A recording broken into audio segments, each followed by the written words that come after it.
कितने लोग जिस थाली में खाते हैं उसी थाली में छेद कर देते हैं, जिस नाव में बैठते उसी नाव में छेद कर देते हैं, जिस आश्रम में रहते उसी आश्रम को बंटाधार कर देते हैं, और जिस घर में रहती हैं कितनी स्त्रियां उसी घर को बर्बाद कर देती है।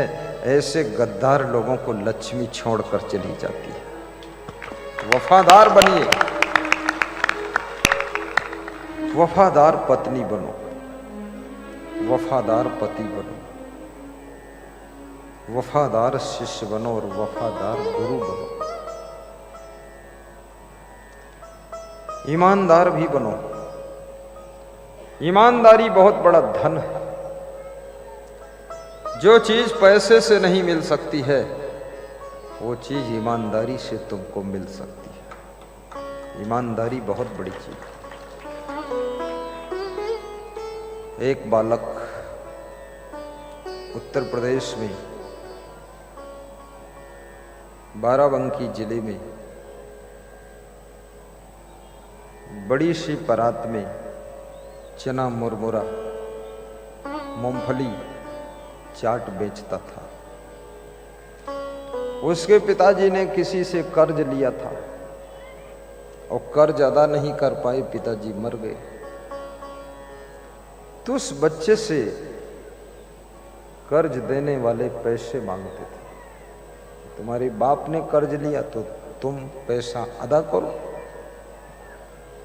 तो बेटा बोलता था हमको याद भी नहीं है बाप ने लिया कि नहीं लिया और कितना लिया, कब लिया, क्या बात हुई, कुछ पता नहीं, लिखा पढ़ी कुछ है नहीं। वो लड़का ऐसा बोलता था। कर्ज देने वाले उसको तंग करते थे। बूढ़ी माँ घर में थी और बालक 15 साल की उम्र है, गरीबी का समय है। कोई गाली देता, कोई थप्पड़ मार देता, कोई कुछ बोलता, लेकिन वो बालक सह लेता था।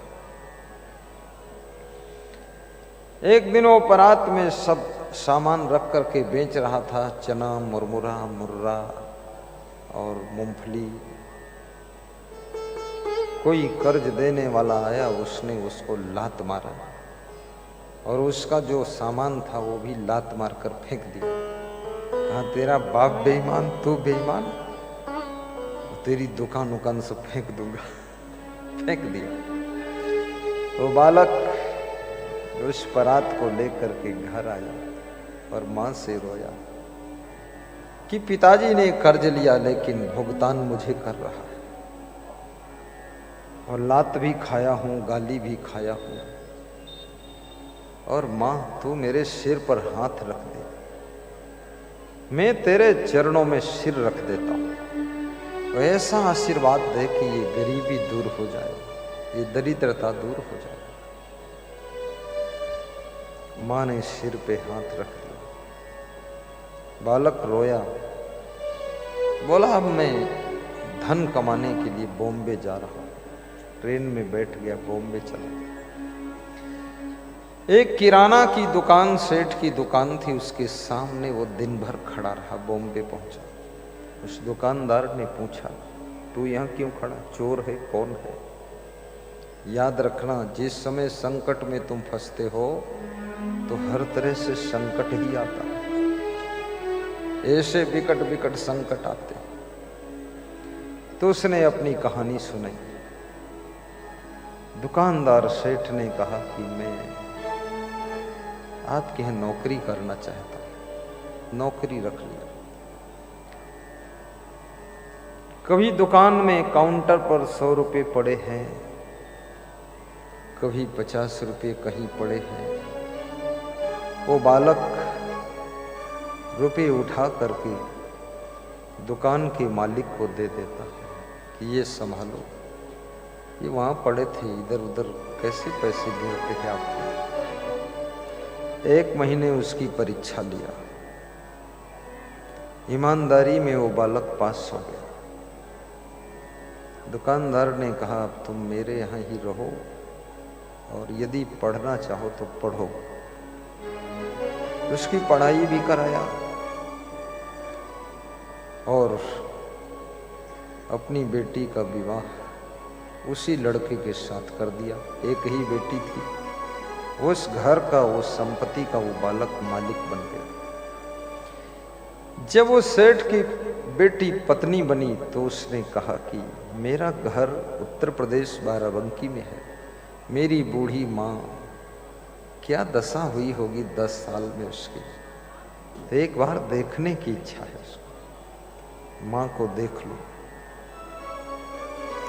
जिससे तुम्हारा प्रेम होता है उसको देखने की इच्छा होती है, दर्शन की इच्छा होती है। प्रेम जब टूट जाता है तो उसकी चर्चा भी सुनने की इच्छा नहीं होती, और प्रेम जब भरपूर होता है तो बार बार दर्शन की इच्छा होती है। बाराबंकी का दुखी बालक बॉम्बे में नौकरी कर रहा है। सेठ ने उसकी ईमानदारी को देखकर उसके साथ अपनी बेटी का विवाह कर दिया। बेटी अकेले थी, सारी संपत्ति दे दिया। थोड़े दिन के बाद सेठ का परलोक गमन हो गया और वो बालक सेठ बन गया। उसने अपनी पत्नी से कहा कि यदि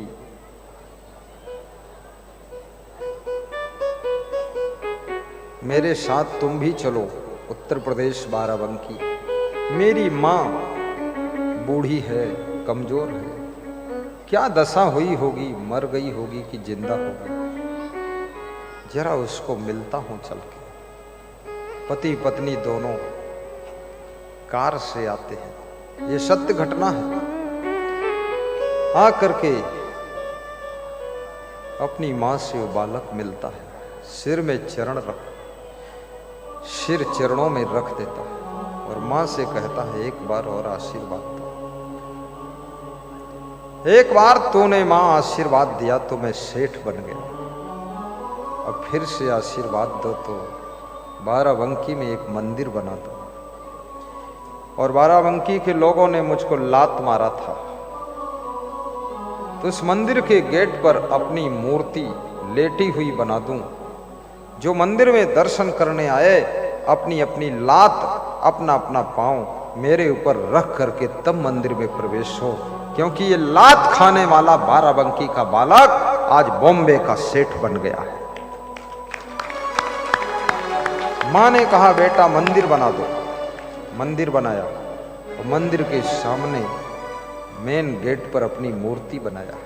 आज भी वो मंदिर बना है, मूर्ति बनी है, लेटी हुई मूर्ति, कि मेरे ऊपर लोग लात रख करके मंदिर में जाएं, भगवान का दर्शन करें। लोग साइड से निकल जाते, उस पर लात नहीं रखते, जिनको पता है, नहीं पता तो रख भी देते। उसने कहा लात खाकर मेरी बात बन गई है। विष्णु भगवान को भृगु जी ने लात मारा था, विष्णु भगवान जगत पूज्य हो गए। विभीषण को रावण ने लात मारा था, विभीषण राम के प्रेमी बन गए। लात खाने वाले कितने महान बने हैं। इसलिए याद रखना, कभी कोई अपमान कर दे, समझ लो कुछ बड़ा तुम्हारे जीवन में होने वाला है, कुछ बड़ी उपलब्धि अब होगी।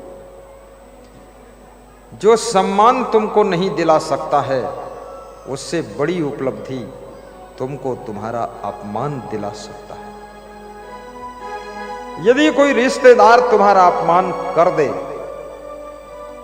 मन दुखी हो जाए, चोट लग जाए, वो चोट, वो दुख, वो अपमान का दर्द आपको एक दिन धनवान भी बना देगा, महान भी बना देगा, और उनसे सबसे जिन्होंने आपका अपमान किया है उनसे एडवांस आप ऊंचाई पर पहुंचोगे, और वही लोग एक दिन आश्चर्य में पड़ेंगे कि इतना आगे कैसे बढ़ गए।